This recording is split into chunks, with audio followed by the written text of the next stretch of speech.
gentilmente o nosso convite. Ela que é advogada, bacharel e mestranda em Direito pela Faculdade de Direito da Universidade de São Paulo, pela USP, e pós-graduanda em Direito Processual Civil na FGV Law. Andressa, o palco está contigo. Só destacando alguns trabalhos que a Andressa já realizou, ela fez uma monografia belíssima sobre a repercussão geral e o tempo, e também escreveu sobre a taxatividade mitigada no sistema de recabilidade das decisões interlocutórias do Código de Processo Civil de 2015. Então, ela tem ampla experiência com a prática de pesquisa empírica, é uma base que falta muito ao estudante de direito. Nós trouxemos ela aqui para falar um pouquinho sobre isso. Andressa, o palco está com você. Muito obrigada, Rodrigo. Agradeço a associação também pelo convite. Assim, é sempre uma troca, né? Nunca é uma via de mão única. E, enfim, espero que o debate aqui seja profícuo e a gente consiga construir, né, um primeiro passo juntos, né? Não necessariamente o único, que seja só aqui. Enfim, eu vou apresentar minha tela aqui. Só um segundinho. Aí, se vocês puderem me avisar se está aparecendo, eu agradeceria. Está aparecendo. Tá aparecendo certinho, né? O PowerPoint? Está aparecendo. Beleza. Bom, vamos falar um pouco de pesquisa empírica. Eu não vou me exaurir aqui, né, na temática, ela é muito, muito ampla. É um debate que, enfim, é um debate, inclusive, acadêmico, né, um debate que ele perfilha os debates de pós-graduação. Eu tive uma aula ontem sobre metodologia e como a metodologia ela tem vieses políticos e vieses que não são, como eu posso dizer, isentos, né? Então, uma coisa que a professora Suzana falou na semana passada é exatamente que as pesquisas elas são parciais, exatamente porque elas recortam, né, alguns elementos exatamente para poder serem viáveis, né? Então, eu vou tentar fazer uma exposição en passant, tentando evidenciar alguns elementos interessantes, e espero que vocês gostem e tragam inputs interessantes também. Bom, começando a falar aqui de pesquisa empírica, eu queria falar primeiramente da etimologia, né? Empírico é aquilo que se baseia na experiência ou que resulta da observação. A palavra empírica, né, a palavra empírico, ela deriva do grego, que significa experimental, e também do latim, que significa guiado pela experiência. Então, daqui a gente já vê que existe um aspecto não teórico, né, um aspecto que foge àquilo que a gente vê só nos livros ou aquelas pesquisas mais manualescas, que são meio que fichamentos, né, meio que reproduções de textos que não propriamente correspondem à realidade, né? Eu digo não propriamente porque podem corresponder, e eu não tiro todo o mérito da teoria, que inclusive, posteriormente eu vou apontar a importância da teoria, né? E aproveitando esse gancho, eu trouxe aqui um trecho do Pierre Bourdieu, que é um sociólogo, que fala exatamente que a teoria sem pesquisa empírica é vazia, e a pesquisa empírica sem teoria é cega. Ele fala, né, que ser reflexivo sobre dados empíricos não equivale a aceitar as escolhas epistêmicas de autores específicos. Então, é aquele bordão que muito cedo na graduação eu ouvi, eu fico muito feliz por isso, que é a gente preponderar os argumentos, as autoridades dos argumentos, e não os argumentos de autoridade. Muitas vezes a gente ouve, né, argumentos de autoridade que não propriamente correspondem à realidade ou que não propriamente se encaixam àquilo que a gente quer defender. E a pesquisa empírica, ela proporciona, né, esse arcabouço de dados e elementos que fazem com que a nossa defesa de certa questão seja mais embasada, melhor embasada. E a reflexividade, né, no Bourdieu, ela se opõe a qualquer dogma, né? O objeto é a análise que a gente faz sobre um universo e o que de fato as coisas estão acontecendo, o que de fato os agentes estão fazendo, né? O ponto de partida para a pesquisa é o estudo das práticas, né? O que os atores fazem, o que eles pensam estar fazendo, o que é realmente feito. Então, a pesquisa empírica ela tem uma ampla gama de incidência, né? A gente não precisa exatamente quando a gente pesquisa, olhar só para as decisões. A gente pode olhar para os desembargadores, a gente pode olhar para o Ministério Público, para os advogados, para as partes, né? Inclusive as partes que podem, né, inclusive participar diretamente do processo em determinados casos em que isso é legalmente previsto. Então, esse aspecto da pesquisa empírica é bastante rico, né? E aí, trazendo só um pouco de histórico, né, sobre o direito e a pesquisa empírica. Embora esse seja um debate recente, até porque isso está bastante intrincado com o fomento à pesquisa aqui no Brasil, né, que também é recente, né, dos anos 2000 para cá, ele recrudesceu. O encontro do direito com a pesquisa empírica é bem antigo e ele foi bastante importante para a consolidação de algumas disciplinas, inclusive como a antropologia jurídica que eu trago aqui, né? Ele tem raízes na antropologia porque os juristas, né, especialmente no século XIX, eles já iniciavam algumas pesquisas sobre direito nas sociedades antigas, fundamentados em pesquisas etnográficas, relatos de viajantes, e como juristas e antropólogos evolucionistas, né, em um período de consolidação da antropologia como ciência, eles já contribuíam, né, nesse interesse que eles tinham, em conhecer o outro, né, a diversidade, a alteridade, e mesmo que de uma forma especulativa, e muitas vezes com base em trabalhos alheios etnográficos, realizados por terceiros, né. Então, é interessante que essa raiz aí, né, do direito na pesquisa empírica, provém dessa ideia, né, que eles recolhiam, analisavam dados sobre autoridade, sistema de poder, formas legais, e aí eles buscavam entender como é que as normas jurídicas e princípios que regulavam e orientavam a organização de determinados povos era estudado. Então, essa descoberta do outro, né, do conhecimento das instituições políticas e normativas, embora tenha aí, né, uma acepção bastante interessada, né, inclusive pensando nesse período que existia dominação, né, tinha esse desejo de domínio, também tinha concomitantemente o desejo de conhecer, né, o outro, né, e também conhecer a si, né, porque quando você tem uma análise comparativa, também tinha esse prisma comparativo de um direito para com o outro, assim. Então, fato é que os estudos realizados por esses juristas, né, eles tiveram tanto na base, na consolidação da antropologia jurídica, e também para a construção de um campo de estudos empíricos no âmbito do direito, né, que foi se consolidando e foi transitando para as ciências sociais.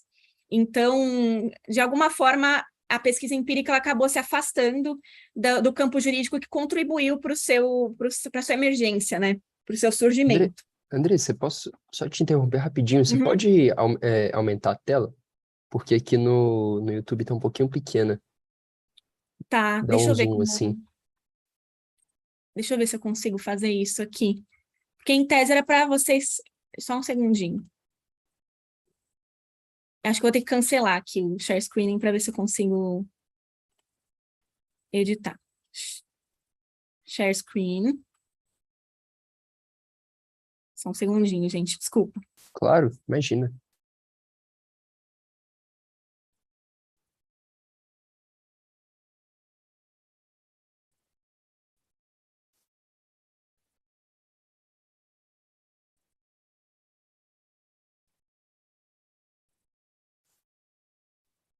Vejam se foi.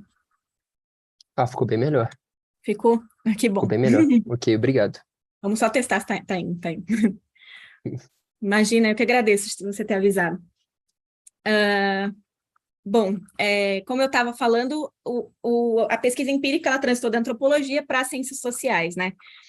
E aí isso é interessante porque nessa medida, né, novas pesquisas elas foram surgindo, né? Acho que eu coloquei o nosso vídeo para a tela, agora está melhor, né? E que estava o nosso vídeo aqui na tela que eu estava apresentando. Tá Mas bem tá melhor. certo. Ah, tá. Bom, aí nessa medida em que passa para as ciências sociais, a gente tem, né, a importação de determinadas metodologias das ciências sociais, que efetivamente é uma ciência que lida com o empirismo há muito mais tempo que o direito, e aí a gente tem novas pesquisas empíricas no âmbito do direito surgindo nos anos subsequentes, buscando focar em diversas formas de estudar o sistema de justiça, incluindo o poder judiciário e outros subsistemas do direito. Então, a gente tem pesquisas que focam nas instituições, nas agências administrativas, nos próprios operadores, como eu mencionei, e assim como estudos sobre a lei e as funções dela na sociedade. E aí a gente começa, né, a cogitar sobre como o direito vai se apropriar de técnicas que são usadas há décadas pelas ciências sociais, né? Quem se lança nessa estratégia metodológica tem que se moldar de acordo com o alvo, né? Então, esse é um dos elementos que eu vou trazer aqui para frente. Quem é o meu alvo, né? O que eu vou estudar são decisões meramente, eu vou estudar o pensamento de desembargadores, porque as ciências sociais, elas têm, né, elementos muito interessantes para a gente, mas entrevistar, por exemplo, um general, né, é diferente de você entrevistar um desembargador. Você ler um texto de cunho histórico é diferente de você ler um texto normativo, que é uma decisão. Então, é interessante a gente notar que, embora a gente tenha, né, essa evolução da pesquisa empírica ao longo da história, a nossa metodologia, ela vem sendo construída ainda, ela é um elemento que não é fixo e acredito que nunca vai ser, porque é um sistema vivo, né? A pesquisa é um sistema vivo que vai ganhando inputs e vai se adequando ao sistema que ela está inserida, que é o sistema do direito, é um sistema que tem normas, que tem uma linguagem própria. No direito, a gente atribui significados, né, às coisas, uma folha de papel, ela tem validade a partir do significado que tem naquela folha. Então, são elementos que a gente adequa ao sistema que estamos inseridos, né? E é interessante, como eu disse, que ao longo dos anos, né, a pesquisa acabou sendo valorizada, né, desde os anos 2000 para cá, e a explicitação da metodologia, ela passou a ser um elemento mais bojudo, mais relevante, né? A temática da metodologia do direito já vem sendo um escopo de debates acadêmicos. Então, discutir metodologia não é só para um fim, então não é, bom, eu vou fazer tal pesquisa, vou analisar a vinculação de precedentes, que nem eu estava falando com a Isabela agora. Não basta eu olhar basicamente a metodologia só para esse fim, eu tenho que discutir a metodologia como um fim também, né? Como eu vou replicá-la para outros casos de pesquisa? Como é que eu posso bater nela? Será que tem vieses, tem recortes que estão equivocados aí, ou que podem induzir a uma resposta que a gente queira, ou que a gente não queira, ou que alguém interessado politicamente queira? Então, a metodologia é um ponto bastante significativo e que vem ganhando mais importância, né?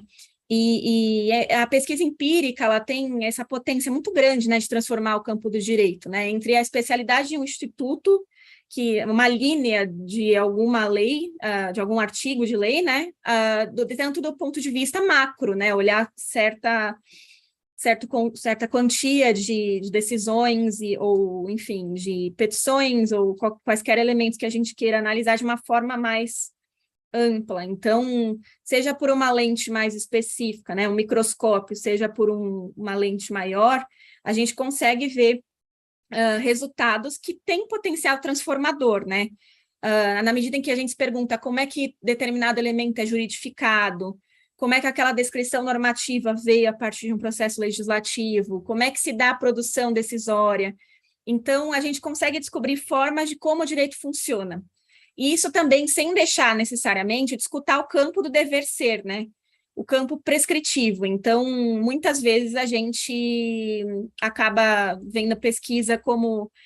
É bom que a gente evite, né, essa reflexão de, bom, pesquisa empírica, pesquisa teórica, elas não são assim, né? Elas são interdependentes e meio que é uma mesa sem uma perna, se você tira um dos elementos, né? É importante que a gente visualize a pesquisa, né, tanto do campo prescritivo, do campo teórico e do campo observatório, né, empírico. É importante que a gente veja elas como incrementadas, né, são elementos que se incrementam e que se complementam entre si. E por isso, né, é interessante que a gente veja que o dever ser, ele não necessariamente vai ser o condutor das pesquisas. É claro que a gente pode olhar uma lei, um artigo de lei, né, usando o 1015, que é o por quem eu tenho carinho, porque eu pesquiso sobre ele, né, pesquisei sobre ele. 1015, bom, o 1015 deveria ser um rol taxativo, como é que as decisões vêm sendo decididas? Então, vem sendo decididas, não, como é que as decisões vêm aplicando, né, o 1015, o dever ser é um rol taxativo? Bom, como é que é o ser? Bom, o ser está dizendo que é um rol exemplificativo, é um rol de taxatividade mitigada, então, não necessariamente precisa ser assim. Ele pode ser, mas não necessariamente é. Então, o outro exemplo de pesquisa que não seguia exatamente pelo dever ser é a gente olhar o direito extraprocessual, que não deixa de ser processual, que é o direito que acontece nos gabinetes. Como é que, por exemplo, o CPC ele impõe uma ordem cronológica para julgamento, né, preferencial, não obrigatória, desde o texto antes da Câmara dos Deputados. Bom, é uma ordem preferencial. Bom, como é que os gabinetes fazem a seleção? O assistente, ele pega qual caso? Ele evita os autos maiores? Ele evita determinada matéria porque ele tem dificuldade, porque ele não tem formação para uma ação de prestação de contas, por exemplo, então ele evita até onde der o julgamento daquela ação, não necessariamente pelo período que ela chegou. Então, não necessariamente o dever ser ele vai guiar, mas ele pode guiar e ele pode ser um bom parâmetro de pesquisa, como eu falei do 1015. Então, pensando em temas de pesquisa, né, que é uma gastura, quando a gente quer começar a pesquisar, é interessante a gente pensar que, bom, o dever ser é excelente, eu posso olhar o CPC. O CPC, ele é relativamente jovem, né? Embora a gente não fale mais novo, o Código de Processo Civil, ele tem bastante artigo aí para a gente ler e discutir, tem bastante um elemento importante, né, que eu gosto bastante, é analisar como é que se deu o trâmite de cada artigo, né? O 927, por exemplo, é um artigo que foi alterado substancialmente ao longo do trâmite legislativo. E aí a gente consegue ver diferenças que depois, né, quando eu discuti aqui o que é inferência na pesquisa empírica, diferenças nesses teores aí dos artigos que foram modificados, que talvez fizessem com que alguns julgados qualificados fossem mais vinculativos do que eles são odiernamente com aquela prescrição que o legislador dá. Os juízes e tribunais observarão, né? Observarão em que medida. Então, é interessante a gente analisar o dever ser nessa medida, né? E, enfim, nesse ponto, eu gostaria de trazer um outro ponto interessante, que a interdisciplinaridade é um elemento essencial para a pesquisa. Por quê? Porque por muito tempo as ciências sociais, e ainda, né, as ciências sociais ainda acusam que o direito é o campo de pesquisa do dever ser. E não necessariamente, né? Nós temos elementos, por exemplo, eu estava discutindo anteriormente, a gente começar aqui, é o acesso à justiça. É um viés muito interessante de se analisar e que tem uma pegada muito sociológica, né? O acesso à justiça, elementos elementos econômicos, acho que alguém citou na live passada a análise econômica do direito. Então, existem vários elementos que a gente precisa olhar quando a gente faz uma pesquisa, que não necessariamente vai implicar numa análise de dever ser. Pode ser que sim, pode ser que não, mas a gente não está numa linguagem apenas binária, sabe? É ou não é. Então, é importante que a gente seguir por essa via. E trazendo mais alguns elementos, né, acerca disso, em poucas palavras, né, para finalizar essa minha exposição sobre a evolução da pesquisa empírica, a gente assume o compromisso na pesquisa empírica de investigar o significado no campo jurídico para o conhecimento da realidade. Então, a gente consegue elaborar pesquisas que elaborem tanto quanto o estudo institucional do sistema de justiça, quanto o viés de acesso à justiça, quanto sobre quais são as políticas públicas desenvolvidas a partir de um novo cenário, como atores como defensores, promotores e outros protagonistas fazem com que o processo seja de certa forma. Então, a pesquisa empírica, ela implica no conhecimento da realidade. Esse é o nosso foco aqui. E no processo a gente tem diversos atores que influenciam nisso, né? A gente tem o promotor, a gente tem o juiz, a gente tem as partes. Então, apenas para expor, né? O dever ser, ele é um elemento nosso do processo civil, mas não necessariamente ele precisa ser nosso escopo de pesquisa. E daí, eu não vou passar pelos elementos, seria usado na minha parte de ficar replicando o que a professora Suzana falou de uma forma muito mais medíocre, mas eu vou só trazer um traçado de um projeto de pesquisa, né? E que, assim, existem alguns elementos que são impossíveis de não tratar quando a gente fala de pesquisa empírica, que é a pergunta de pesquisa, né? Mais importante do que as respostas, né? Na pesquisa empírica, a gente não parte de respostas, a gente parte de perguntas, né? Então, mais significativo do que os possíveis resultados da pesquisa é a pergunta que se faz, que é capaz de levar a pesquisa adiante, né? A qualidade das pesquisas é muito, muito aferida a partir das perguntas que elas são capazes de elaborar. Então, voltando àquilo que eu falei no começo, né? O olhar do pesquisador, né, é o que vai guiar a pergunta de pesquisa. Nós temos um recorte de realidade, em determinada medida vai ser parcial, exatamente porque a gente não é um software monstruoso que consegue capturar todos os elementos da realidade, né? Falar em verdade propriamente dita é quase que uma desonestidade, né? Então, é interessante partir desse pressuposto. Eu estou fazendo uma pergunta de pesquisa porque eu estou querendo responder determinado questionamento, e a partir disso eu quero achar respostas ou, ao menos, mostrar a minha intenção de alcançá-las, porque às vezes a gente não consegue achar. E isso eu sempre falo, quando algum estagiário se frustra e fala, nossa, não estou conseguindo achar jurisprudência, eu falo, bom, não achar às vezes é um resultado. Então, a gente não achar algumas respostas, isso é um resultado. Então, a pergunta de pesquisa, ela não necessariamente vai ter uma resposta, mas ela vai ter resultados. E, enfim, a pergunta de pesquisa, né, ela precisa ser direta, clara e objetiva, porque ela é uma declaração de uma indagação específica que o pesquisador deseja responder para abordar o problema de pesquisa. E aí a gente vai pensar, né, a seguir nos pressupostos metodológicos. Então, como é que eu vou mensurar essa minha intenção qualitativa ou quantitativamente e de uma forma coerente, né?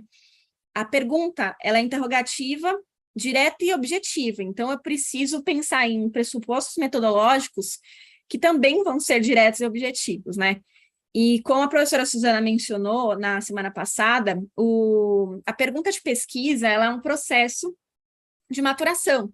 Então, dificilmente ela vai se manter de forma igual durante o processo de pesquisa. Então, é comum que, quando a gente inicia uma pesquisa, né, que a pergunta se altere, porque a gente vai encontrando alguns resultados. Então, inclusive, depois da coleta de dados, a partir da nossa análise, surjam novas perguntas, né? O que eu gosto muito da terminologia subpergunta, né? Porque da pergunta podem surgir subperguntas a partir do estudo, seja dos dados, seja do estudo teórico que a gente faz para basilar a nossa pesquisa. Então, é comum que a gente se frustre, às vezes, durante a pesquisa e encontre outras perguntas, outras indagações, que às vezes não são pertinentes também, né? O recorte é um elemento bastante dificultoso na pesquisa. A professora Suzana falou na semana passada, inclusive, né? É realmente um elemento de dificuldade de qualquer pessoa em qualquer nível de pesquisador, assim. Você vai encontrar doutorandos, professores que começam a puxar os cabelos porque é muito difícil estabelecer um recorte. Então, essa análise de se é pertinente eu manter, né, eu criar mais bracinhos, né, dentro daquela pergunta, também é uma outra dificuldade que o pesquisador vai ter. E, enfim, a partir disso, queria trazer uns exemplos, e eu vou começar com a tese de doutorado da professora Maria Cecília de Araújo Asperti, que é uma excelente tese, ela foi lançada em livro e está disponível na academia.edu. E, basicamente, o que eu quis trazer para vocês, né? Esse ITER, né? Esse caminho de objeto da pesquisa, perguntas que são feitas para a gente responder ou não, e a metodologia empregada. Enfim, nessa pesquisa específica, a professora Maria Cecília, ela estuda a relação entre técnicas de casos repetitivos e a noção de acesso à justiça. Por quê? Porque os casos repetitivos, né, como alguns de vocês devem saber, encontraram um regramento mais específico, né, um microsistema agora legalizado e estruturado, né, no CPC 2015, e a partir disso a gente tem um novo sistema e novas questões a serem analisadas, né? E a professora, ela se perguntou como os litigantes repetitivos e ocasionais utilizam e são afetados na aplicação dessas técnicas, quais sejam IRDR e RESP repetitivo, e como se dá a representação e participação dos interesses dos destinatários da tese jurídica. E aí, a partir disso, ela estabeleceu algumas hipóteses de que tais técnicas tenderiam a favorecer os litigantes repetitivos e os interesses dos ausentes e dos sobrestados, né, os ausentes, aqueles que não participam diretamente do processo, os sobrestados que participam, mas não participam diretamente, são representados de forma deficiente. E, para verificação disso, ela usou uma metodologia de pesquisa empírica, ela fez um levantamento empírico jurisprudencial de todas as teses de RESP repetitivo e um estudo de caso sobre a discussão na STJ da conformidade de sistema de scoring de crédito de acordo com os preceitos do CDC, do Código de Defesa do Consumidor. E aí ela fez para analisar os temas discutidos, né, os atores envolvidos, o tempo transcorrido entre a afetação do tema e a consolidação da tese jurídica, ela buscou analisar se as teses jurídicas firmadas foram primordialmente favoráveis aos interesses dos litigantes ocasionais ou aos litigantes repetitivos. E aí, ela analisou também as questões submetidas a julgamento, o perfil das partes envolvidas, as implicações das teses jurídicas, para poder tentar responder essas perguntas, né? E para isso, ela usou uma base de dados estruturada, que foi a base de dados do STJ, que tem lá os temas repetitivos, e fez estudo de caso, que depois eu vou explicar um pouquinho melhor, que é uma metodologia de pesquisa empírica qualitativa. E a partir disso, ela conseguiu alguns resultados. Ela realmente observou que a sistemática de julgamento de casos repetitivos tende a favorecer litigantes repetitivos, que conseguem influir de uma maneira mais efetiva no procedimento e obter a formulação, né, pelo STJ de teses mais favoráveis aos seus interesses. E essa disparidade fica mais sensível ainda, né, segundo as conclusões dela, diante do papel decisivo exercido pelas partes nos casos paradigma, né? Então, você tem um caso paradigma e aí como esses litigantes repetitivos conseguem influenciar o resultado final. Então, nessa esteira, a gente consegue ver esse iter, né, bom, o objeto da pesquisa é analisar as técnicas de casos repetitivos, e não necessariamente ela está no âmbito do dever ser, né? Ela está olhando o dever ser do CPC, ela está olhando ali como é que funciona a sistemática, mas ela também está olhando as figuras, os agentes ali envolvidos, como é que isso vai influenciar, como se dão as influências através de amici curiae e outros pareceristas, enfim. Existe aí um iter de pesquisa, né? Bom, tem esse objeto de pesquisa, eu quero saber como é que se dá essa coisa aqui, e eu vou empregar essa metodologia, né, esses pressupostos metodológicos, para poder chegar à resposta, que não necessariamente vai me dar um resultado tão esclarecedor. E um outro exemplo é minha própria pesquisa de tese de laurea, né, que é a recorribilidade das decisões interlocutórias, e para isso eu fiz uma análise teórica, né, do 2015, e também fiz análise empírica, que foi antes e depois da taxatividade mitigada. Então, como é que o 1015 era interpretado pelo STJ antes do tema 988, né, que deu a tese da taxatividade mitigada?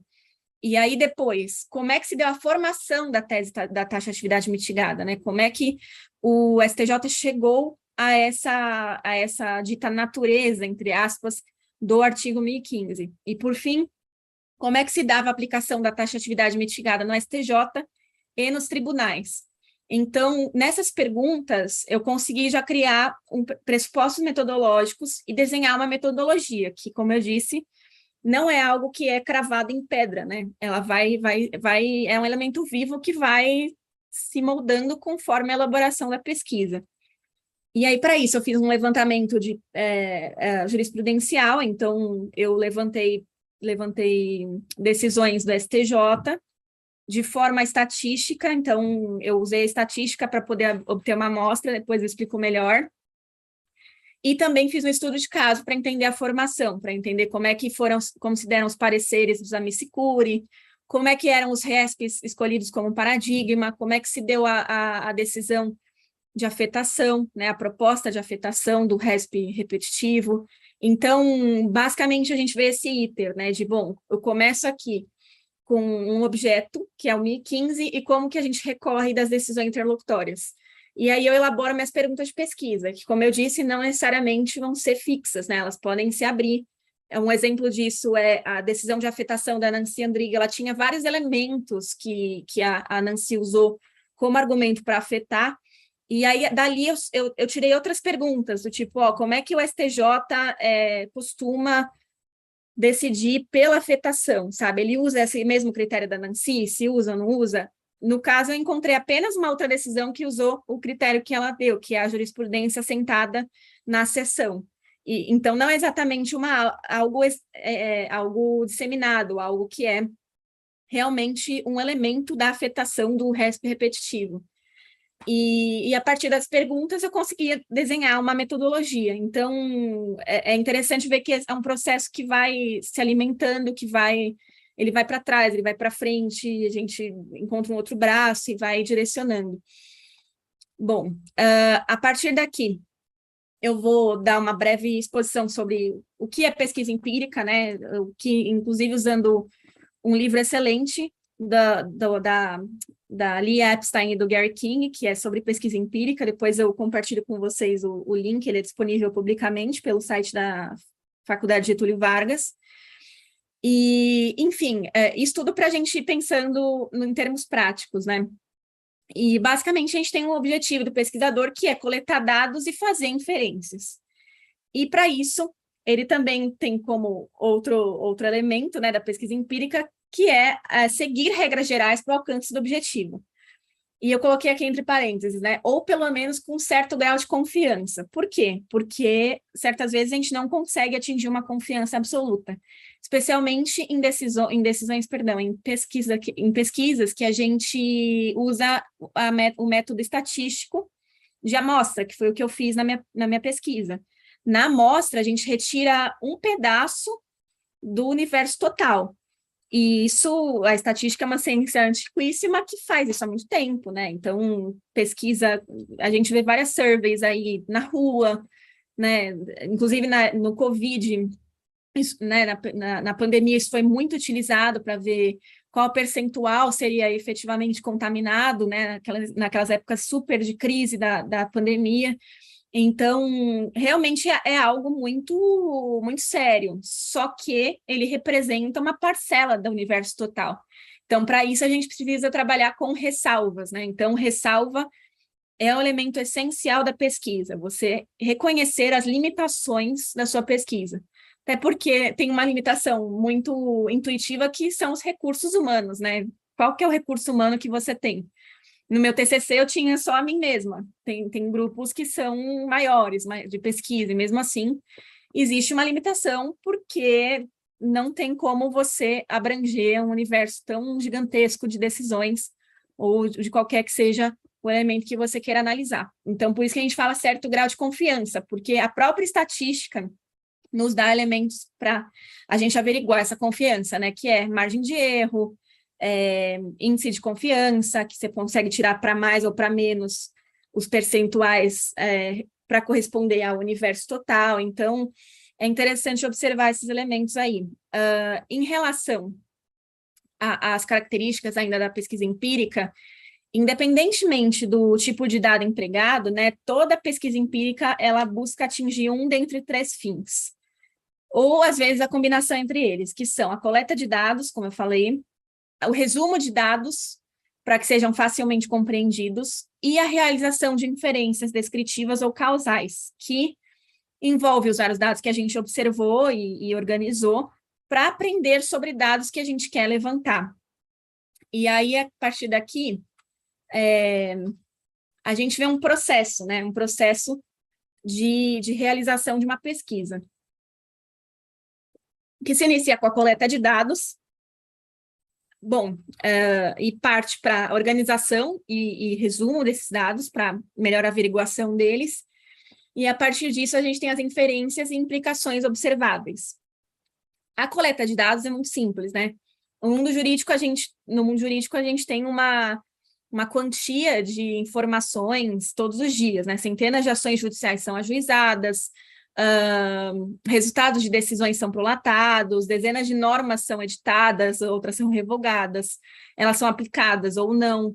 Então, os membros da comunidade jurídica, né, têm sido fundamentais para garantir que os registros desses eventos existam por um longo período de tempo, né? Então, preservar registro não é exatamente um objetivo que é único do pesquisador empírico, ele existe para diversos elementos, né? Tanto que no processo a gente trata a publicidade como algo sagrado, né? Então, existem outros motivos para essa publicização, e é importante que na coleta de dados a gente observe qual que é a nossa base, de onde a gente está tirando, como é que a base de dados chegou naquela quantia de decisões e naquelas decisões em específico, porque, por vezes, né, a gente usa muito base de dados como um pressuposto quase que absolutamente verdadeiro, né? E a gente não se pergunta como é que se chegou àquela base de dados.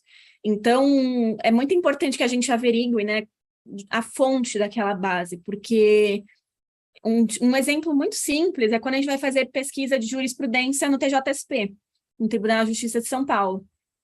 Às vezes eu pesquiso os mesmos termos e aparecem na página inicial diferentes decisões, em diferentes momentos do dia.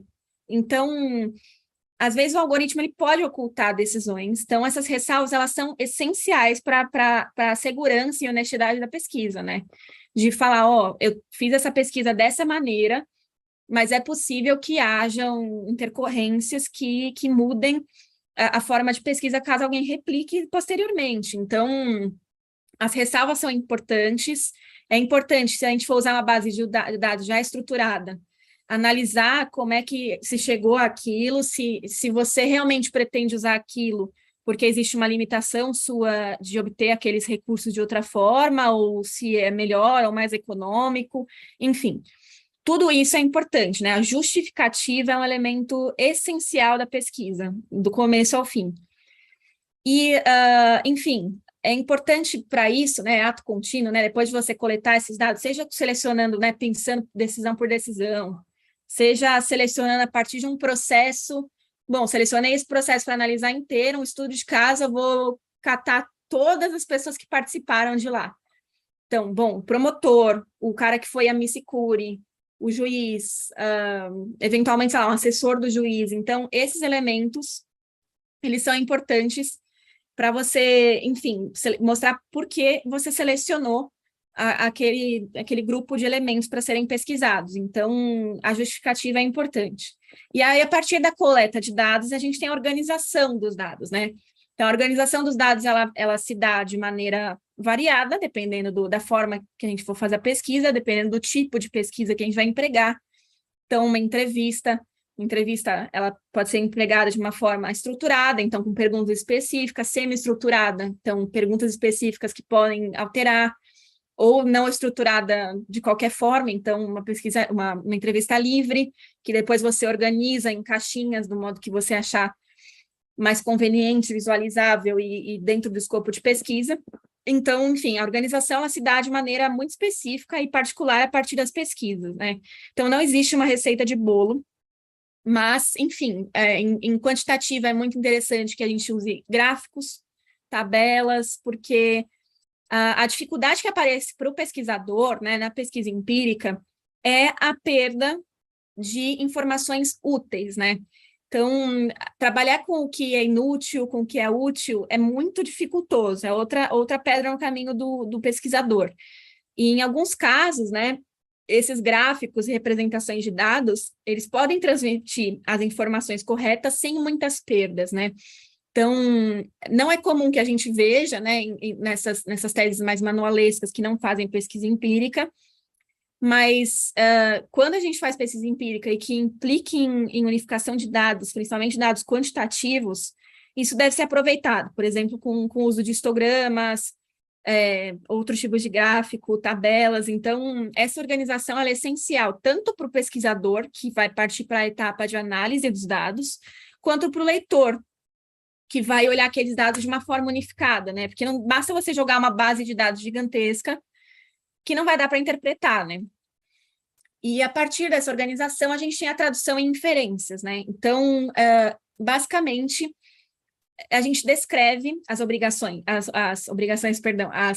observações através de resumos, e aí a gente tem esse momento crítico para a maioria dos projetos de pesquisa, né? Que geralmente é um dos objetivos da pesquisa, realizar a inferência. Existem pesquisas que são meramente descritivas e que têm esse escopo descritivo, mas boa parte das pesquisas intenciona fazer inferências, né?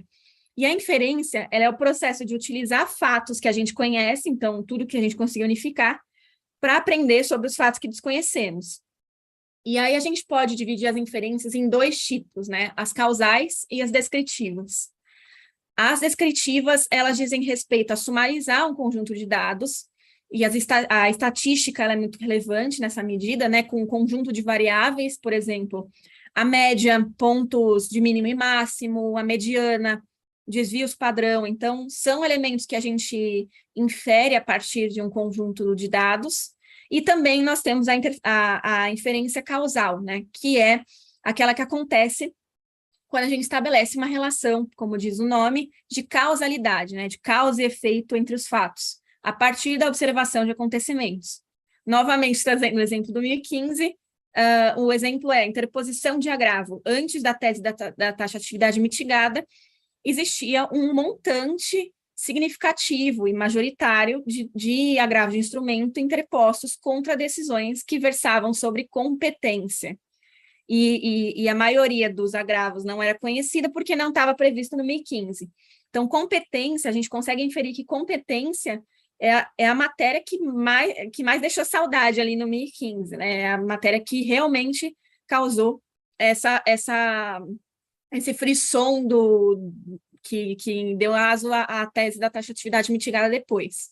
Então, a gente consegue realizar essa relação de causa e efeito a partir desse tipo de inferência. Então, a partir daquele conjunto de dados que a gente organizou e interpretou, a gente realiza inferências, né? Então, a partir disso também é interessante o conceito de implicação observável, né? Que é um conceito que os professores Epstein e King ela e ele fazem, né? Que é basicamente tomar a forma, né, de afirmações sobre a relação das variáveis que podem ser mais ou menos observadas, e a partir disso a gente realiza as inferências. Então, implicação observável é você olhar os dados obtidos, as variáveis que decorrem deles, e a partir disso, quais seriam as causas, né, de causa e efeito, quais seriam as relações descritivas que a gente poderia extrair a partir da estatística ou de outras formas de obtenção de dados. E todo esse conjunto de elementos, né, especialmente a coleta e a organização de dados, especialmente a coleta, mas na realidade toda a pesquisa, ela tem que ter replicabilidade, é um elemento essencial da pesquisa empírica para ela se sustentar, para ela se colocar de pé. Por quê? Porque basicamente, sua pesquisa ela precisa ser algo que você possa fazer um Ctrl+C, Ctrl+V de metodologia e alguém obter os mesmos resultados que você obteve. Isso vai dar credibilidade, né? Não foi algo que eu intuí da minha cabeça. Não, eu fiz esse trâmite de pesquisa e obtive esse resultado. Se você fizer o mesmo que eu fiz, se você seguir o mesmo caminho que eu fiz, você vai ver o mesmo resultado, né? Ressalvadas aquelas questões que eu falei. Bom, pode ser que se extraia alguma amostra muito diferenciada que cause uma visão torta do fenômeno, né, uma amostra em termos estatísticos, uma amostra aleatória, mas a replicabilidade é um elemento essencial, né? Então, a Epstein e o King, eles têm uma frase que eu gosto bastante, que eles falam: o bom trabalho empírico adere ao padrão da replicação. Então, o padrão da replicação é o padrão de qualidade, vamos por assim dizer. Então, esse é um elemento essencial da pesquisa. E, indo para o fim, eu queria falar um pouco sobre os tipos de pesquisa, né? Eu não vou detalhar demasiadamente sobre eles, exatamente pela falta de tempo, e também porque isso exigiria uma preparação minha sobre os elementos de cada tipo de pesquisa, que eu não tenho e eu só vou vir a ter quando eu for pesquisar. Então, esse é um ponto que eu gostaria de apontar para vocês, né? O método de pesquisa a gente aprende fazendo e indo atrás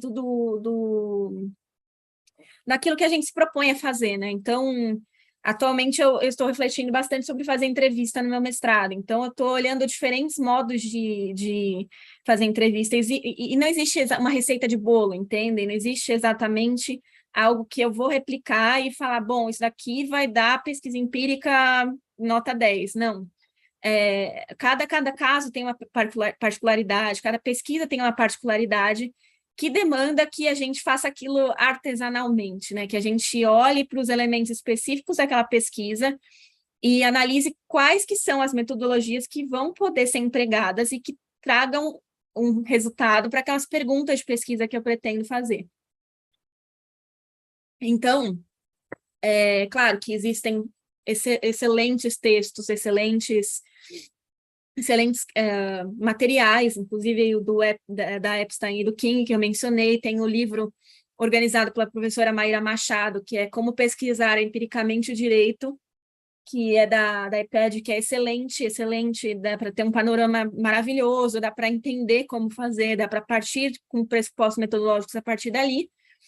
Mas fato é que a pesquisa ela é viva e ela depende de particularidades que o pesquisador vai ter que se debruçar.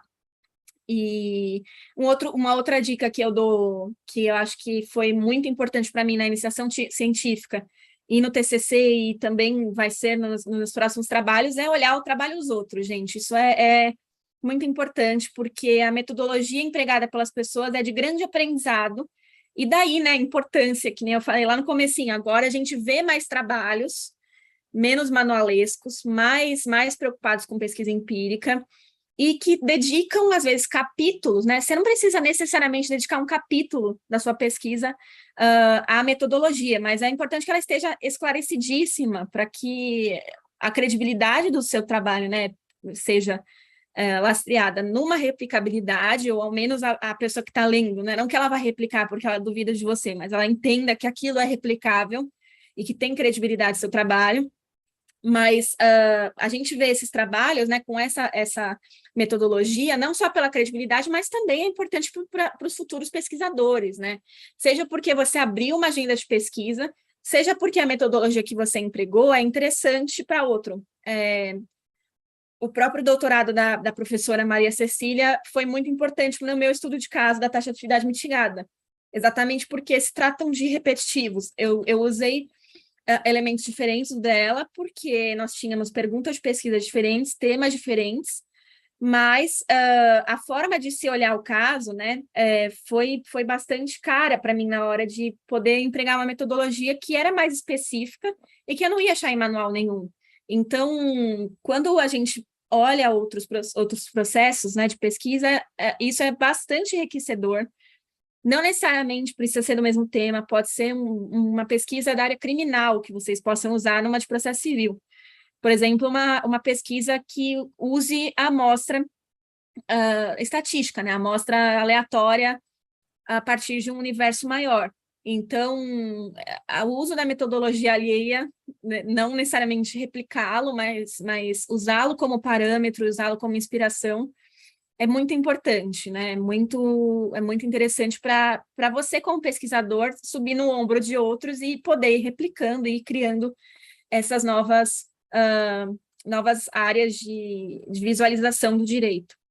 E aí, só expondo brevemente sobre o que é qualitativo, o que é quantitativo, A pesquisa qualitativa, ela se define por uma série de métodos e técnicas que podem ser empregados com o objetivo principal de proporcionar uma análise mais aprofundada, né, de processos, né, de elementos, processos, eu não digo do procedimento, mas o processo, seja de elaboração, processo legislativo, processo de feitura de uma petição, processo propriamente dito, enfim, uma análise mais profunda de um fenômeno jurídico.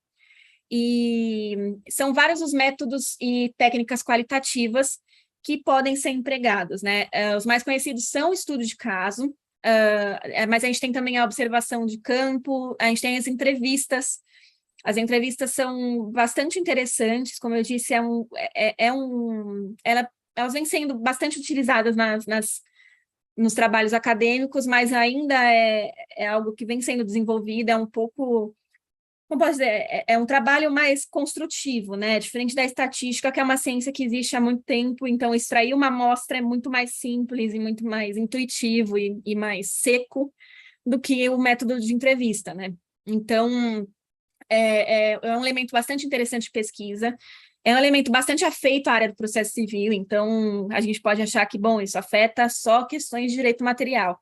Não necessariamente, principalmente em processo coletivo, em repetitivos, em perguntas relativas à participação. Inclusive, tem uma pesquisa excelente de uma colega minha, uma amiga minha, Tatiana Guimarães, que é sobre os papéis das audiências públicas no STF. Então, ela faz um estudo do financiamento de campanhas eleitorais e ela faz uso de pesquisa empírica pela via das entrevistas. É uma pesquisa muito legal da SPDP, foi uma iniciação científica. Então, é um elemento qualitativo muito interessante de se trazer, dependendo da análise que você quer, né? Participação.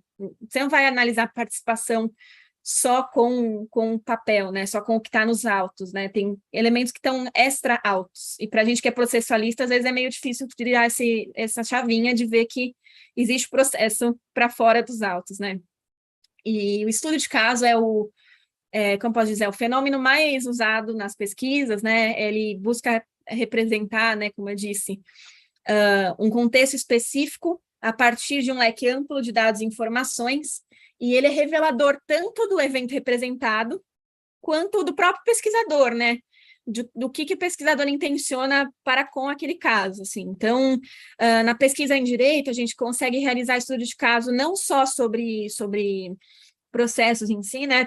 A gente vê muito estudo de caso sobre decisões, e aí o meu mesmo foi isso, foi olhar a decisão da taxatividade e olhar o trâmite do processo, a participação dos amici curiae, dos próprios recorrentes ali, mas não necessariamente precisa ser, né? Pode ser sobre um evento em particular, como por exemplo, o massacre do Carandiru foi uma pesquisa guiada pela professora Maíra Machado, que é, nossa, uma pesquisa riquíssima.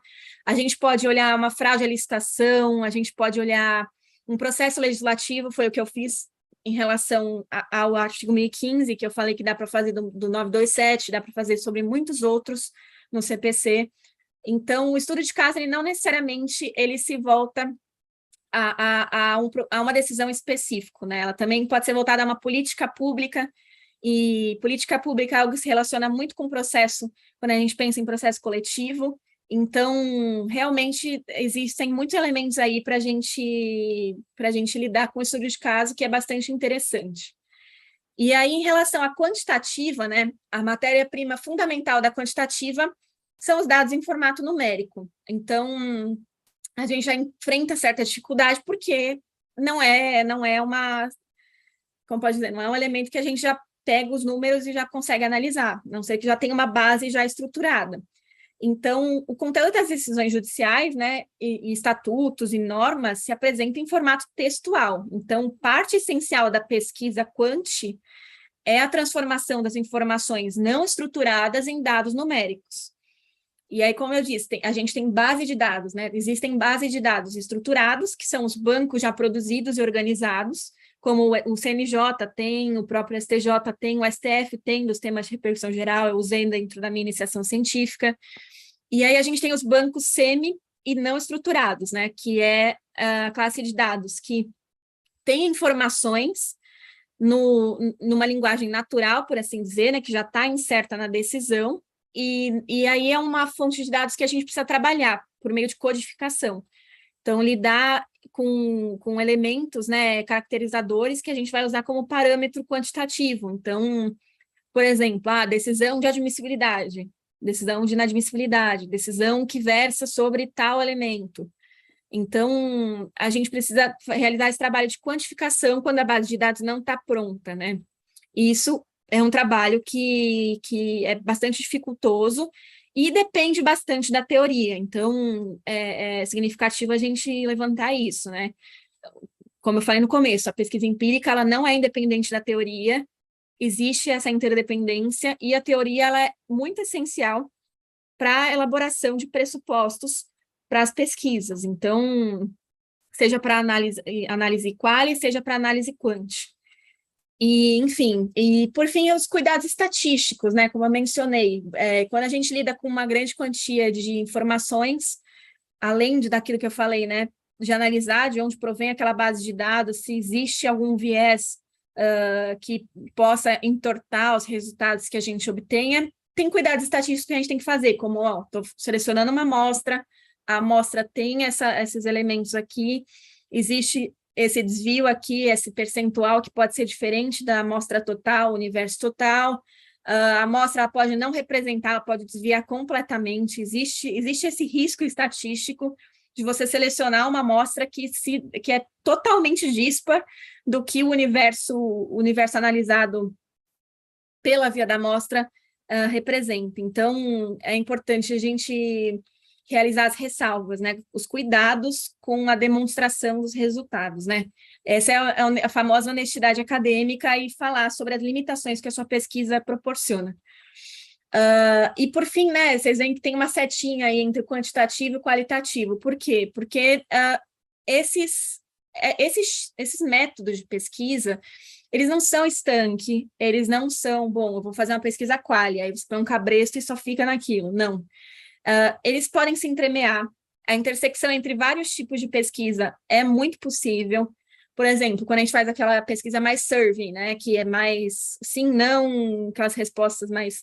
O IBGE, por exemplo, é um método de entrevista, é um método quali, mas você unifica por uma via quant. Então, existe aí essa entremeação, aí, esse abraço dos métodos de pesquisa que é relevante. E o método qualitativo ele pode ser de fundamental importância para auxiliar a pesquisa quantitativa, né, na definição de categorias, por exemplo, na elaboração de questionários para as entrevistas. Então, fazer um estudo de caso, né, por exemplo, da decisão antes de perguntar para as pessoas envolvidas. Então, muitas vezes, as categorias, elas são, quando a gente pensa, né, hipoteticamente, antes de começar a pesquisa, elas podem estar distantes da nossa compreensão, né? Por mais que você tenha afinidade com o tema e você queira levar adiante a pesquisa, as categorias de pesquisa que você precisa usar para chegar ao resultado, elas podem estar distantes da sua compreensão.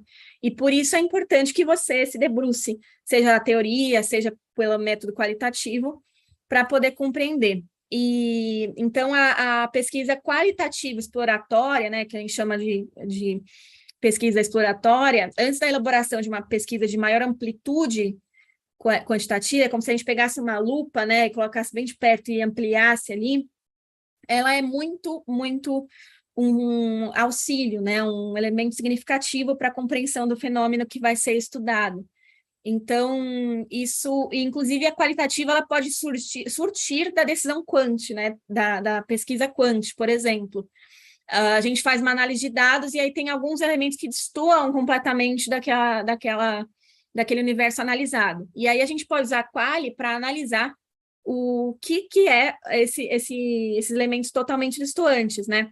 Como é que eu vou explicar esses acontecimentos que são tão divergentes daquele universo total. Então, é interessante que a gente analise, que nem eu falei, né? A metodologia, ela não é uma receita de bolo, ela vai depender muito do que a gente está pesquisando, vai depender muito do caminho da pesquisa. Então, durante o caminho, a metodologia vai se adequar, assim como a pergunta de pesquisa se adequa, e esse é um dos elementos que eu considero bonitos na pesquisa, né? Ela vai se estabelecendo conforme a gente vai evoluindo. E aí, gente, vou retomar os conceitos, né, para fechar aqui, que eu estou estourando tempo, com uma pesquisa concreta, que foi a minha, só para explicar um pouco, né, retomar os conceitos que eu expliquei aqui dentro de uma pesquisa de verdade, né, para sair um pouco do aspecto teórico e para uma pesquisa de processo civil propriamente dita. E aí, voltando àquele elemento da coleta de dados, né? Ai, perdão, gente, voltei um monte. A coleta de dados. A coleta de dados é aquilo que a gente falou. Bom, eu tenho um universo do direito, eu estou analisando tal escopo do processo civil, no caso meu foi o artigo 1015, e eu preciso explicar para o meu leitor como eu cheguei naqueles dados que eu analisei e apresentei os resultados. E aqui eu apresentei um print screen de um dos primeiros momentos da pesquisa que eu me debruço empiricamente sobre 1015, né? Que é a interpretação do 1015 no STJ antes da tese da taxatividade mitigada. E aí eu grifei alguns elementos para a gente poder aplicar o que eu falei anteriormente, né? Eu menciono que eu usei uma pesquisa empírica quantitativa com pontuais métodos qualitativos, exatamente para analisar aquilo que se destacou do universo escolhido ou que se desviou do que eu hipoteticamente estava prevendo que poderia acontecer. E aí eu falei que eu usei um banco de dados semi-não estruturado, exatamente porque o STJ apresenta alguns elementos que já estão estruturados, então, por exemplo, a data das decisões que foram proferidas. Um tema de pesquisa muito rico em processo civil é a modulação de efeitos, né? É um tema bastante controverso, que, enfim, a gente acha que é algo estanque, não é. Em processo civil, por exemplo, em tributário é algo muito mais intuitivo de se entender, em processo civil não tanto. Então, para a modulação de efeitos, a análise das datas das decisões é muito significativa. E para mim foi importante para analisar, bom, aqui para até onde vai a tese da taxatividade mitigada. Então, eu usei o semi-estruturado daquilo que o STJ já me proporcionava quantitativamente. Então, já me proporcionava datas, já me proporcionava quem era a turma julgadora ou sessão julgadora, dependendo do caso, quem era o juiz, o ministro, né, que decide monocraticamente. Então, esses são os elementos já estruturados pela STJ, e os não estruturados são o que eu tive que extrair e categorizar das decisões. Então, é isso que eu explico. Ó, eu fiz o semi-estruturado aqui, que foi usar elementos que o STJ já me proporcionava diretamente, e o não estruturado eu tive que categorizar, que vocês vão ver logo a seguir. E aí, a seguir, eu aponto que eu dividi a pesquisa em dois setores, acórdãos e monocráticas, e para as monocráticas eu tive que usar o método quantitativo, por amostragem probabilística, exatamente porque tinha limitação do recurso humano chamado eu, sozinha, e que acabaria sendo impossível de eu poder analisar o universo inteiro de decisões. E aí eu, por meio da estatística, eu consegui extrair uma amostra, usei um software para sortear, né? Porque esse é outro elemento interessante, né? Como eu não vou aprofundar muito nos tipos de pesquisa e as metodologias, mas só um exemplo sobre a estatística, né? Quando você extrai uma aleatória simples, é importante que seja sorteado. Por quê? Porque se eu for só no olho, eu vou enviesar. Então, eu vou enviesar, tipo, essa decisão é de inadmissibilidade, nem vai ser interessante para a pesquisa. Isso não vai representar verdadeiramente o universo. Se eu estou usando uma amostra, eu preciso mostrar aquilo, inclusive, que é inútil, que são decisões de inadmissibilidade, por exemplo. Aqui, RESPs que foram barrados pela súmula 7. Embora seja totalmente inútil ao escopo que eu quero ver, aquilo representa uma parte da realidade. Então, o sorteio ele é importante exatamente para isso. Então, eu usei um software na época para poder sortear e eu não enviesar com base no meu olho, que certamente eu enviesaria. Bom, e aí, a seguir, é um outro elemento que eu trouxe, que eu acho interessante, é a disponibilização da base de dados que você criou. Por quê? Porque a base de dados, quando a gente olha mestrado, doutorado, tese de conclusão de curso, iniciação científica, no fim vai ter aquelas tabelonas que o Word vai dividir em A4, né? Que não vai dar para ver direito. E às vezes é requisito mesmo, é requisito do depósito que você apresente os anexos e apêndices e etc. Mas o que eu fiz e que meu orientador concordou foi e inclusive eu fiz na IC, por isso eu repliquei agora, foi disponibilizar a base de dados online. E eu acho que isso é interessante em duas medidas, né? Para visualização, e a gente está, né, na época é 2020, mas estamos em 2022, e basicamente quem está lendo a tese certamente, né, tem acesso à internet, então ver é legal, tipo, ver o negócio inteiro sem ser numa folha A4 dividida, que não dá para você usar o filtro do Excel, esses recursos, né, de filtro, de análise, e também pelo que eu falei anteriormente da replicabilidade, né? Então, se a pessoa quiser aferir, nossa, esse daqui, eu já vi esse RESP que a Andressa mencionou. Eu acho que ele não fala exatamente disso. O cara vai na minha tabela, olha o que eu usei como categoria que eu criei, e aí ele vê se aquilo tá correto ou não, se é um elemento aferível, corretamente aferível ou não. Então, a disponibilização de base de dados online é uma coisa pela qual eu advogo, porque eu acho muito interessante, eu acho muito importante para quem está começando a pesquisar, para quem está no doutorado, porque isso leva a pesquisa a uma publicização muito significativa, né, e muito replicável, e que vai ao encontro do que a pesquisa empírica se propõe a fazer, né? E aí, partindo para a replicabilidade de novo, eu apontei os termos de pesquisa que eu usei, então eu coloquei, né, tem toda aquela forma de pesquisa que você tem que usar o cifrão e aspas e parênteses, lá na STJ, em outros tribunais é diferente. Então, eu fiz isso com cada um dos trâmites que eu fiz para pesquisar, seja no STJ, seja no TJSP. Eu coloquei aqui os aspectos temporais, né? Inclusive, eu falei, bom, eu usei de tal data até tal data para mostrar qual foi o período de análise que eu tomei para análise.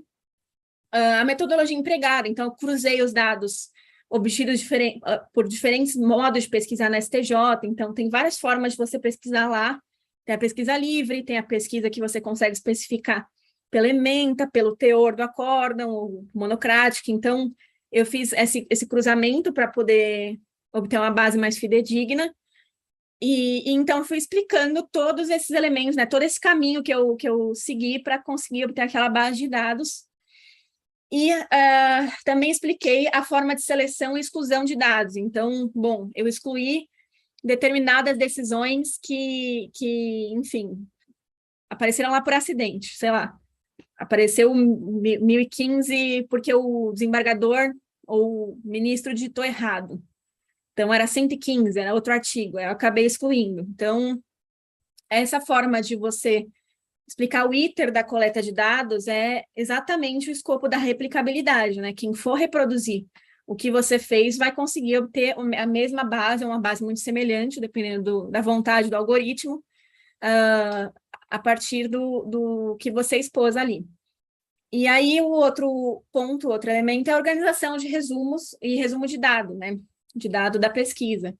Aqui eu mostro um gráfico que está no final lá da minha tese, que é sobre a aplicação da taxatividade no Tribunal de Justiça de São Paulo. Então, vocês podem ver que aqui eu usei, nas legendas, né, o número de decisões da amostra que eu analisei e os percentuais a partir disso com o elemento do intervalo de confiança. O intervalo de confiança é um elemento estatístico, né, que é a faixa de valores derivada das estatísticas amostrais, que provavelmente conterá o valor de um parâmetro da população que não conhecemos. Então, por exemplo, na amostra que eu analisei, 8% são decisões fora do escopo da pesquisa. E aí o intervalo de confiança, ele proporciona que 8% para mais ou menos 5,5% vai ser o que vai corresponder ao universo total, muito provavelmente, né? Que a estatística fala que é provavelmente, não necessariamente vai ser verdade. Exatamente por aquelas ressalvas que eu dei para vocês. Então, eu acabei usando essas legendas e essa organização de dados, porque era muito melhor do que eu simplesmente replicar o número de informações. E aí eu consegui ver, bom, aqui 3 decisões das que eu analisei usaram o precedente tal, que é um precedente significativo na matéria que eu não vou ficar explanando, porque a aula aqui não é de agravo, mas enfim, esse precedente aqui, ele pode se replicar em tantos por cento no universo total. Então, é possível que no universo total ele tenha sido aplicado mais vezes, entendeu? E aqui embaixo eu também usei o intervalo de confiança, aí usei na via da tabela, então dá para ver que é bem possível a gente reproduzir essas formas de organização de dados de diversas maneiras. E outro exemplo que eu trouxe é, na pesquisa qualitativa também é possível fazer isso. No meu TCC, eu fiz a análise do trâmite legislativo e no estudo de caso do tema 988. Aqui que eu estou mostrando aqui é do tema 988, eu mostrei o caminho de como se chegou na tese, né? Começou com o recorrente brigando por um inciso do 1015, e aí, de repente, na decisão de afetação, virou a interpretação extensiva do 1015 inteiro, e aí, de repente, no voto da Nancy Andrighi, virou a natureza do 1015. E aí eu falei, bom, se eu ficar falando isso no texto, né, e pelo tamanhão do trâmite do processo, isso pode se perder na cabeça do leitor, eu organizei numa tabela para falar, olha os pulos que teve, né? Olha os pulos que a gente consegue obter a partir daquela análise zona do estudo de caso. E aí o outro exemplo aqui é aqui do trâmite legislativo, né? Eu fiz uma tabela com as previsões de hipótese de cabimento do agravo. Acho que está meio pequena, mas eu consegui...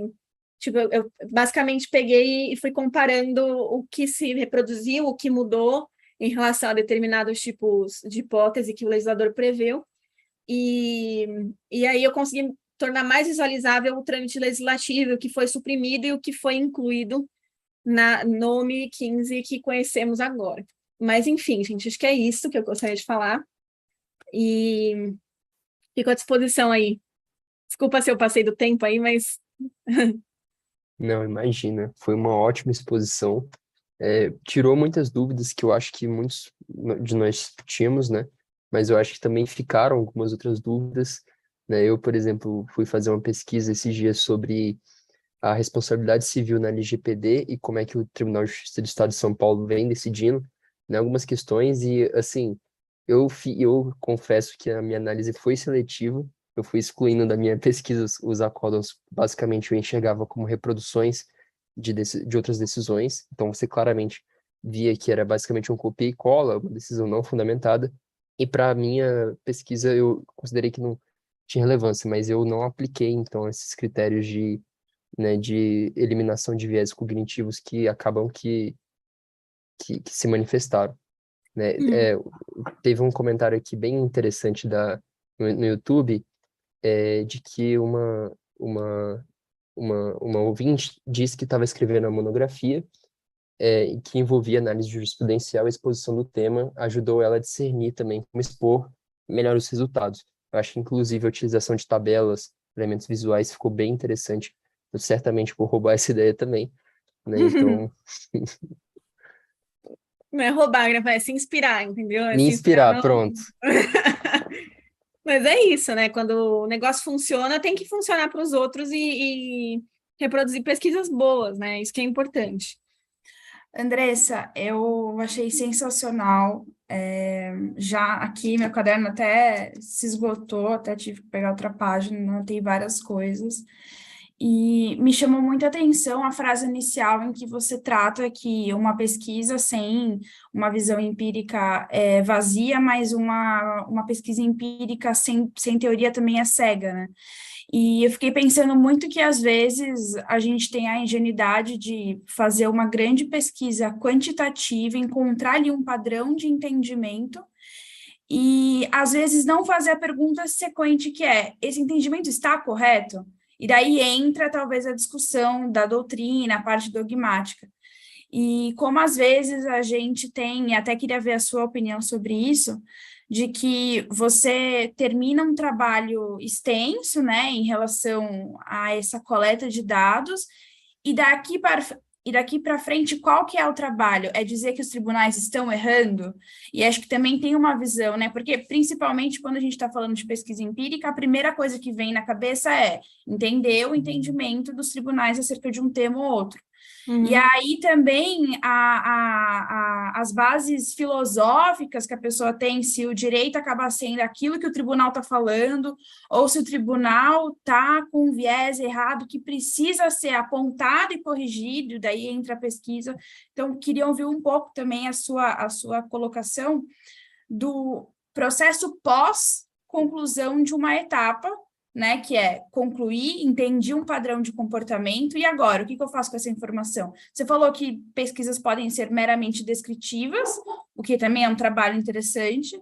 Inclusive, saiu recentemente uma sobre arbitragem, que a Selma Lemes faz, né, números arbitragem, que é uma descrição, mas no ambiente acadêmico que se propõe sempre a acrescentar uma ideia, né, o que você acha que é importante o doutrinador ter, o pesquisador ter quando ele termina esse trabalho de coleta de dados, sabe?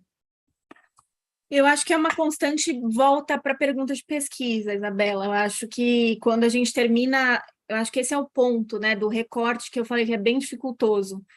Quando a gente é muito atraente quando você vê toda aquela compilação de dados, né? Isso aconteceu comigo, inclusive minha tese de Laura ficou mais extensa do que deveria ter ficado. Porque é muito atraente você ver aquela quantidade de dados e falar, putz, mas eu queria muito falar disso. E aí que a gente consegue, às vezes, modificar a pergunta de pesquisa, falar, bom, eu vou incluir isso daqui também, ou justificar o porquê daquela inclusão de dados que anteriormente seria inútil, dada a sua pergunta de pesquisa inicial. Então, eu acho que essa volta à pergunta de pesquisa para que, enfim, a gente não fuja, né, do escopo e do recorte de pesquisa. E em relação, né, ao primeiro ponto que você trouxe sobre a teoria e pressupostos, isso é aquilo que eu tinha mencionado no começo, né? Nenhuma pesquisa é neutra, porque ela vai ter um recorte, o pesquisador é um ser humano e nenhum ser humano é imparcial. Então, isso vai trazer alguns elementos, tanto que existe, né, essa discussão de a pesquisa empírica, ela também pode trazer dados enviesados, né? E dependendo, por exemplo, quando a gente olha uma justiça em números, ali tem dados que mostram uma efetividade da justiça maravilhosa. Olha aqui quantos processos a gente tirou do acervo.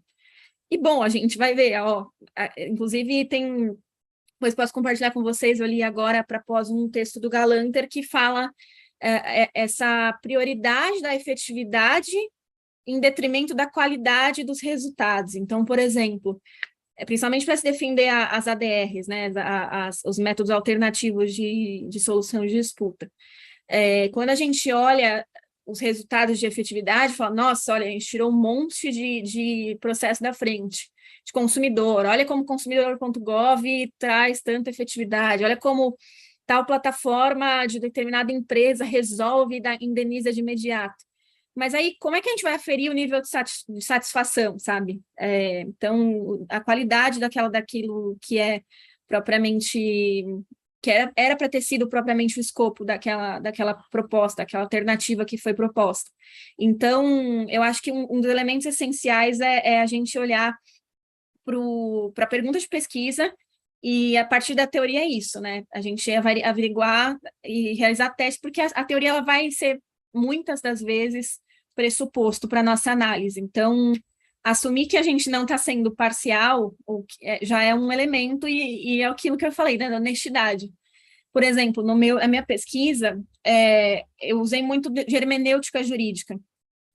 E, para isso, eu tive que estudar a teoria do direito e entender e usar alguns conceitos de interpretação extensiva, interpretação restritiva, do que era analogia. Então, isso me trouxe muito para o positivismo jurídico, porque não dá para eu ficar trazendo para um pós-positivismo, e isso fez com que eu destoasse de alguns autores, como, por exemplo, o professor Fred Didier. Então, isso, e eu acho que o que cabe é você mostrar essas ressalvas, entendeu? Do tipo, ó, sei que o professor tal entende dessa maneira, mas o meu pressuposto é esse, estou usando o Norberto Bobbio para interpretar e criar essas categorias. Então, acho que esse é um dos elementos importantes para uma pesquisa também. Perfeito. Eu vou passar a palavra aqui para o Matheus, que adora a hermenêutica, eu sei. disso. Fala aí, Matheus. Oi, tudo bem, Andressa? Primeiramente, Bem, parabéns aí pela apresentação.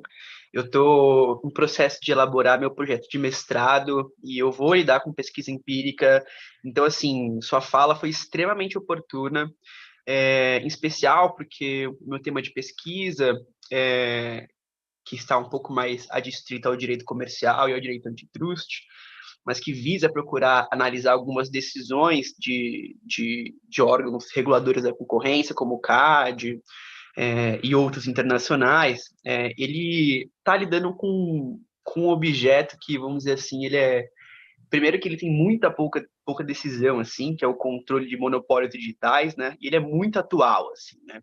E você tocou num ponto, assim, que me chamou muita atenção, que é a questão sobre utilizar, às vezes, concomitantemente, diferentes abordagens de pesquisa empírica e até uma fala que você colocou, né? Não se ater somente, vamos dizer assim, no âmbito do direito posto, né? Você até comentou, né? Existe processo nos autos, existe processo fora dos autos, né? E no antitrust isso é muito evidente, assim, como, por exemplo, uma movimentação política acaba interferindo, assim, o movimento político acaba interferindo diretamente aquela decisão de alguma agência reguladora, assim, né? E como que isso deveria constar no plano descritivo como um elemento de pesquisa empírica, né? Eu queria que você comentasse assim, um pouco mais assim, como que você vê essa junção, né? Essa junção de diferentes elementos empíricos no processo de construção de pesquisa. bom, Matheus, acho que é bastante aquele ponto que eu falei, né? Muito obrigada também pelo input aí sobre direito antitruste. Acho que é bom para a gente ver que não se aplica só a processo civil, né? O processo civil tradicional do procedimento ordinário ali. Eu acho que é essencial e meio que inevitável que a gente faça esse tipo de análise, assim, a não ser que seja elementos muito secos, assim, elementos muito, como pode dizer, por exemplo, data de processo, quantidade de folhas, enfim, questões que são eminentemente muito quantitativas e aritméticas, entre aspas. Eu acredito que é meio que inevitável que a gente tenha esse cruzamento de metodologias e que é aquilo que eu mencionei, é um negócio meio que artesanal, né? Um negócio que vai surgir a partir da sua demanda, né? Meio que não é forjista, entendeu? É um negócio que é feito para você, tipo, então eu acho que o elemento essencial de uma pesquisa é você responder ou tentar responder aquela pergunta que você se propôs a responder da maneira metodológica mais eficiente possível. E isso, com certeza, como eu falei, a não ser que seja um elemento muito seco a ser analisado, vai surtir nessa análise mesclada, né? Então, isso você, inclusive, vai achar no livro que eu mencionei, da professora Maíra Machado, né? Coordenado pela professora Maíra Machado, que tem capítulos de diferentes pesquisadores, inclusive de outras áreas que não direito, inclusive uma antropóloga. Tem um capítulo bem legal sobre pesquisa qualitativa, e lá eles mencionam bastante esse elemento interseccional, né, entre os métodos de pesquisa. Então, eu acho que é algo inevitável, Matheus. Eu acho que é quase que um caminho que o pesquisador vai acabar encontrando no meio da pesquisa, e às vezes ele pode escolher não fazer uso, mas é algo que eu diria que é inevitável e necessário para a exposição e análise de dados, assim. Sim, com certeza. E até reforçando assim, um pouco que a Isabela comentou, né? Quanto mais, ou pelo menos uma reflexão minha, né? Quanto mais sofisticado assim, a metodologia empírica, assim, mais a gente tem que se reforçar também na teoria, né? É uma coisa que vai se autoalimentando, assim, né?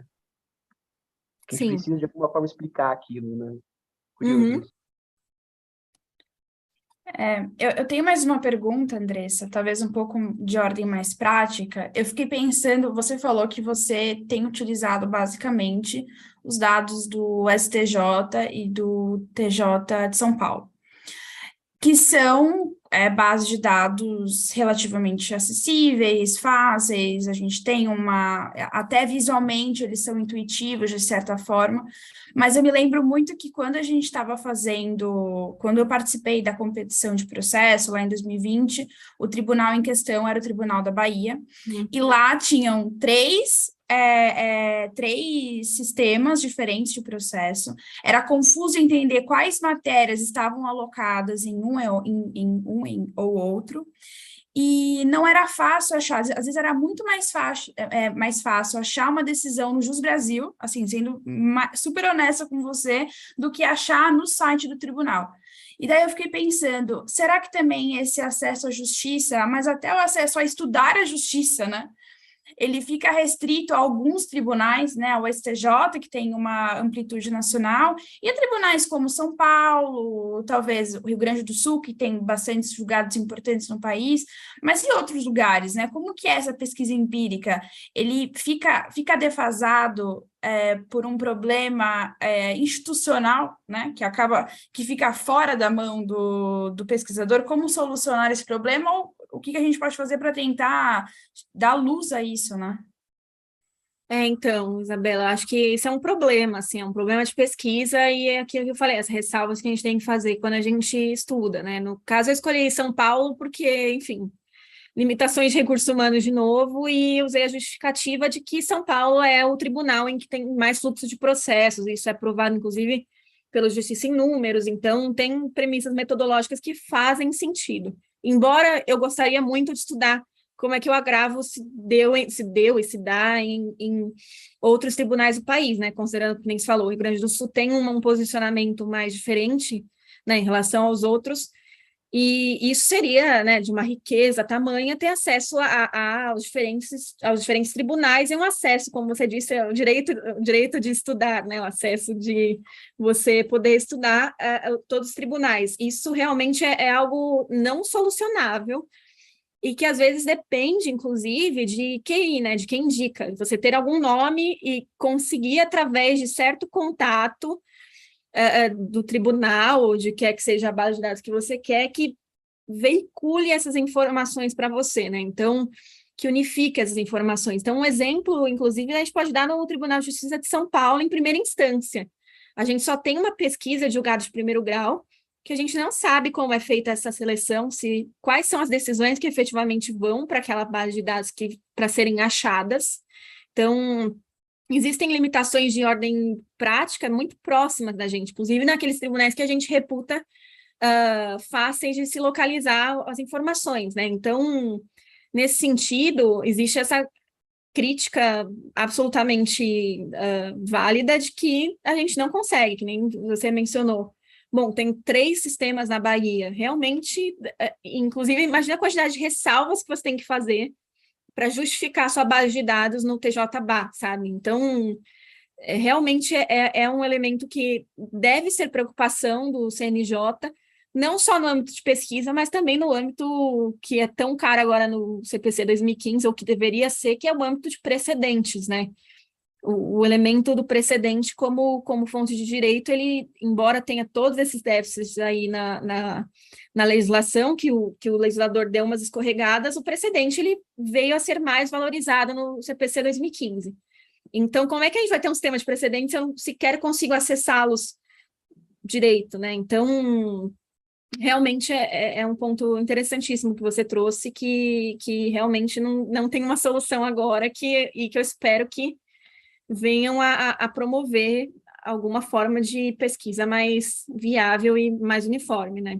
Não, com certeza. Eu acho que é um ponto que me incomodou muito na época e me trouxe essa realidade, porque eu, sendo de São Paulo, talvez eu só procuraria um julgado no TJ da Bahia se eu tivesse um processo lá, né? Você fica um pouco restrito aqui, principalmente quem está em São Paulo, você fica nessa bolha, assim, como se todos os tribunais tivessem a mesma base de dados, e a realidade não é essa, né? E aí se cria uma grande dúvida. Mas a minha última pergunta para você, até para a gente não estourar muito o tempo, é um pouco em relação a uma visão comparada. Você comentou que você estudou fora, né, um tempo. E assim, hoje eu acho que o Brasil tem uma vantagem que ele não está utilizando, que a gente tem praticamente quase 100% dos processos digitais, então a gente tem uma riquíssima base de dados, e tem muito material para ser estudado, e me parece que essa realidade não é a mesma em muitos países desenvolvidos, né? Em muitos países desenvolvidos ainda possuem processos físicos, né? E como que essa realidade, como que isso pode se tornar um ativo do Brasil, né? Um ativo de pesquisadores que têm essa expertise, que sabem lidar com algoritmos, que pode se tornar um diferencial do pesquisador brasileiro em processo civil. Como que é a sua visão a esse respeito, ou se isso é pouco falado ainda, sabe? Eu acho excelente essa sua perspectiva, assim, primeiro, você está correta, né, realmente em outros países não tem, na Europa, a própria Suíça não tem elementos como a gente tem de pesquisa e de localização de julgados. E um outro ponto interessante é a inteligência artificial, né, que eu esqueci de mencionar na sua pergunta anterior, que embora a gente tenha aí evoluído muitíssimo a inteligência artificial, seja no aspecto prático, né, fugindo um pouco da academia, captação de publicação no software de escritório de advocacia. Embora a gente tenha evoluído, a gente tem óbices de ordem obscura que é o seguinte, como é que é disponibilizado, entendeu? Como é que o TJ Bahia disponibiliza? Será que ele disponibiliza tudo? Quem que vai responder essas perguntas, entendeu? E como é que a autoridade vai justificar que ela efetivamente não disponibiliza tudo? Então, esse é um elemento de ordem inicial, assim, para a gente começar a entender esse 100% digital. É 100% digital, mas a gente tem toda a fonte, a gente tem todo o universo para ser encontrado. Então, toda vez que a gente faz uma pesquisa empírica, a ressalva de, bom, eu posso encontrar aqui algum obstáculo invisível de que eu não tenho acesso a todas as decisões, né? Talvez algum voto de embargador ficou torto no ESAG e não foi parar na pesquisa de jurisprudência do TJ São Paulo. Então, esse é um elemento inicial. E o segundo ponto que a sua pergunta de agora é em relação ao Brasil ser um ativo. Realmente, a gente tem esse ativo, né, de ter uma justiça digital e ter, embora todas as dificuldades, né, que nem você mencionou no TJ Bahia, seja um elemento, uma pedra no caminho, né, para o pesquisador, eu acho que a gente tem a gente teve uma evolução muito significativa na educação, só que eu acho, Isabela, que para começar precisa ter uma mudança de mentalidade, né, uma mudança de mentalidade no curso jurídico. A pesquisa empírica é absolutamente nova, né, sequer é uma disciplina, não posso dizer por todos os cursos do país, mas sequer é uma disciplina recorrente nos cursos de direito. Então, embora a gente tenha essa fonte, acho que essa mudança de mentalidade de começar a pensar o direito como uma ciência que pode, sim, resultar né, em pesquisas a partir da experiência, a partir da realidade empírica, isso é o passo inicial que a gente tem que dar, e que ele ainda está muito curto, esse passo. Eu acho que precisa começar lá da graduação, entendeu? Precisa começar das iniciações científicas para o pesquisador já começar a ficar imerso, né, nessa metodologia, nas formas de pesquisar, porque isso vai tornando ele um pesquisador melhor, né? Eu, por exemplo, dou muito valor à minha iniciação científica e é aquilo, embora todas as ressalvas que eu faça ela hoje em termos de metodologia, aquilo fez com que eu evoluísse como pesquisadora nos trabalhos ulteriores, assim. Então, para o Brasil se tornar um grande referencial, e já é um bom referencial acadêmico, os nossos cursos de pós-graduação são muito bem conceituados. Dos anos 2000 para cá, né, dos anos 80 para cá, a gente ganhou numericamente um grande número de programas de pós-graduação e de pesquisa. Embora a gente tenha evoluído, eu acho que a mentalidade é o ponto inicial, de olhar o direito e tentar evitar essa reprodução manualesca. Embora manuais sejam relevantes, embora a gente tenha que entender a teoria, reproduzir manuais, fazer fichamento como uma tese e reputá-lo como pesquisa é um pouco complicado, né? Não, isso daí é a minha grande insatisfação no mundo acadêmico. Inclusive, eu tive conversas com o Matheus de que me incomodava a ideia de que escrever um artigo é compilar o que outros autores já disseram sobre o tema, assim, né? Você não está criando, né? Óbvio que a gente não tem que criar coisas absurdas, tem que ter uma responsabilidade intelectual, mas se já foi dito a mesma coisa, você não precisa dizer de novo, né? Só a pessoa lá ter a referência boa e ela voltar. Mas eu vou deixar a palavra aí para a Desirê fazer a pergunta. Então, gente, não é bem uma pergunta em si, né? Eu acho que é só uma reflexão ainda sobre essa questão do uso da estatística e da IA que foi tocado agora nesse ponto. Eu acho que o pesquisador também, tanto quem faz pesquisa empírica, quanto pensando na metodologia como um todo, precisa também ter um conhecimento interdisciplinar sobre algoritmos, machine learning, os enviesamentos, né? Porque às vezes a gente parte para a tecnologia. Eu sou totalmente a favor do uso da tecnologia, da jurimetria, mas eu acho que assim, confiar cegamente também na tecnologia em si, sem saber dos problemas, é um pouco complicado, porque a gente sabe, né, do black box, dessa ideia de que algoritmos de machine learning podem produzir vieses também, então às vezes a gente tenta fugir um pouco desse viés cognitivo da gente, do que a gente pode entender por meio das nossas preconcepções de mundo, mas às vezes a própria máquina pode produzir, né, novos vieses ou reproduzir aqueles que estejam na sociedade. Então, acho importante a gente também utilizar dessas ferramentas que são excelentes, ajudam muito na pesquisa, mas sabendo também compreender os problemas e tentar reduzir os vieses até mesmo da tecnologia, né? Através do nosso próprio conhecimento daquela ciência de dados que a gente está utilizando. Mas era só mesmo uma reflexão a esse respeito. Mas eu gostei muito dessa exposição, queria até agradecer mais uma vez pela sua fala. Eu também consegui aprender muito, anotar muito sobre o tema. Muito obrigada. Eu que agradeço, Desirê. Eu acho, nossa, sua colocação muito pertinente, assim, essa ideia de confiar cegamente na tecnologia é algo que é recente para mim, assim, eu ouvi um podcast com aquela Nina da Hora, sabe? E ela explicitou vários elementos sobre como os algoritmos eles podem ser enviesados, eles podem até serem racistas e perpetuar o tipo de preconceito que a sociedade, pessoas individuais reproduzem, né? E isso, inclusive, pode ser reproduzido em algoritmos, né? Que nem eu falei, a gente pode fazer pesquisa, a gente, né? Não nos incluam nessa, mas a gente pode performar pesquisas que sejam enviesadas para determinados propósitos, com perguntas de pesquisa e metodologias específicas para achar respostas, e indo de encontro àquilo que eu falei, né? A pesquisa empírica ela não parte de respostas, mas as pessoas podem fazer isso. E a inteligência artificial ela pode fazer isso.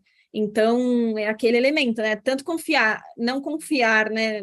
Não confiar não num aspecto conservador, mas não dar toda a confiança da sua pesquisa à inteligência artificial, porque ela pode ser tanto falha em termos qualitativos, né, como você disse, fazer essa seleção enviesada, quanto quantitativos. Ela pode não fornecer o universo que você reputa que existe. Então, realmente, é um elemento que a gente precisa refletir bem, e o outro ponto é que a inteligência artificial também tem que ser inserida nos cursos de direito, né? A gente precisa aprender a programar, principalmente em termos quantitativos.